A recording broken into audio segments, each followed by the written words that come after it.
Narração para preguiçosos leitores da luxuriosa, irada, soberba, invejável, cobiçada e gulosa história do primeiro rei do Brasil.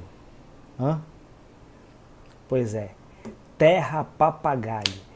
O subtítulo já consegue te instigar um pouco mais a respeito do livro. Ele já vem cheio de sarcasmo, de ironia e de crítica. Esse livro é de dois autores brasileiros, mas a gente não vai falar muito deles. Eu só vou citar o nome deles aqui para vocês completinho: José Roberto Toreiro e Marcos Aurélio Pimenta, só para não deixar passar batido, porque os caras são bons. Eles fizeram um ótimo trabalho, aqui é o meu Kindle, né? Eles fizeram um ótimo trabalho em Terra Papagaio. Bom, Terra Papagaio, mas que diabo é Terra Papagaio? Eu confesso para vocês que eu fiquei meio relutante com relação a esse livro. Eu só li esse livro mesmo porque eu estava viajando e eu não tinha mais outra coisa para ler. E era há um tempinho atrás, ainda não tinha Kindle.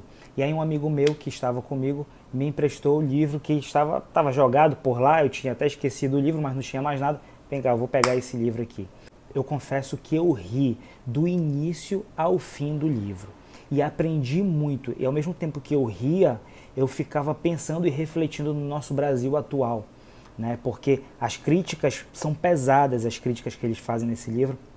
São críticas que ao longo do livro você vai rindo e absorvendo as críticas como se fosse... Eu vou adiantar para vocês. Ao longo da história, o narrador, com o seu desenrolar, ao narrar a história, ele vai nos jogando 10 mandamentos de como viver na terra dos papagaios. Isso é como ele deveria viver nos anos de 1500, naquela época do descobrimento. Mas eu posso falar para vocês que é uma cutucada e não é nem um pouquinho subjetivo não, é objetivo mesmo. O cara deixa muito claro, é sem questão de interpretação nenhuma, que cabe perfeitamente. Todas as 10 regras ainda cabem perfeitamente para o Brasil atual, para o Brasil que nós estamos vivendo. Eu vou deixar essas 10 regras aí na descrição do vídeo para você ter alguma noçãozinha do que eu estou falando. Bom, falando agora um pouquinho sobre a estrutura do livro. O livro é bem tranquilo de se ler, tá? É uma linguagem que remete ao século XVI, que é a época do descobrimento. É uma linguagem bem irreverente, eu não posso falar que é uma pitada de ironia, de sarcasmo, não é uma pitada não, eu acho que é a panela toda de ironia e de sarcasmo. O livro é bem sarcástico, ele é bem divertido e irreverente do início ao fim. Bom, eu vou falar um pouquinho da narrativa do livro, da história do livro, prometo que sem spoiler, é só mesmo uma geral, para ver se dá aquela instigada em você a ler o livro também. E que você não tenha o mesmo receio que eu tive. O livro conta a história do nosso narrador, que é o personagem principal, chamado Cosme. O Cosme mora na Europa e ele cometeu um crime muito, muito pesado. Não, pessoal, não é um crime muito pesado, não. Se você ler o livro, você vai achar muito injusto. Porque hoje em dia esse não é nem crime, é coisa banal, é coisa que todo mundo faz hoje em dia. Mas enfim, ele foi condenado à morte, mas ele conseguiu escapar da morte, e ele conseguiu escapar da morte como? Sendo exilado, né? Ele saiu com a caravana que estava indo para as Índias, e essa história é um pouquinho familiar já pra gente, aquela galerinha que não faltou aula de história, né?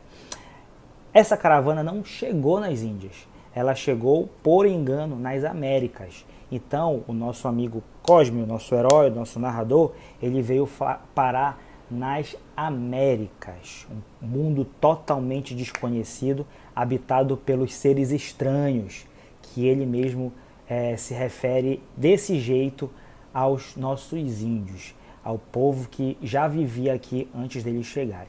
E aqui tem aquele baque, aquele choque cultural que todo mundo já sabe, né?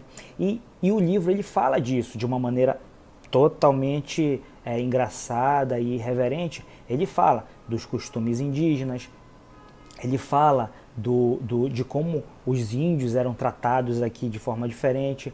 Aqui você pode ver muito presente no livro o antropocentrismo, como o homem, o centro de tudo. Só que era um antropocentrismo assim meio que estranho, porque eles só consideravam os europeus como centro do mundo, como centro do universo. eles consideravam os índios como seres estranhos, né? Também é abordado no livro aqui questões como antropofagia, né, o canibalismo.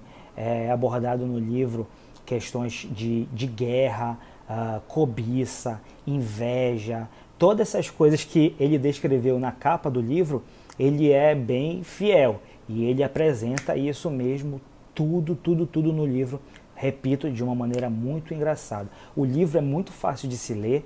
Quando eu comecei a ler esse livro, sinceramente, eu não quis mais parar, não conseguia mais parar de ler o livro, li, e foi um dos poucos livros que, quando eu terminei de ler, eu fiquei com aquele gosto de quero mais. Caramba, cadê? Não acredito que acabou o livro. Aí eu fiquei, parece o John Travolta naquele filme Pulp Fiction do Quentin Tarantino. Enfim, pessoal, é uma história muito bacana, é uma história que a gente já ouviu várias e várias vezes, só que ela é contada sob a perspectiva de um cara que foi exilado.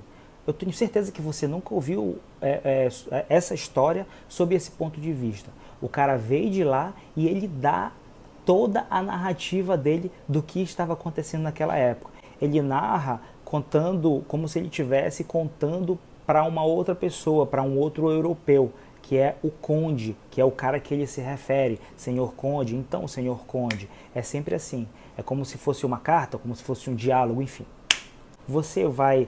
Eu tenho certeza que você vai amar alguns personagens, eu tenho certeza que tem personagem aqui que você vai odiar, eu tenho certeza que você vai sentir a injustiça na sua pele e você vai trazer para o Brasil de hoje, eu não tenho a menor dúvida disso. Enfim, essa é a minha dica.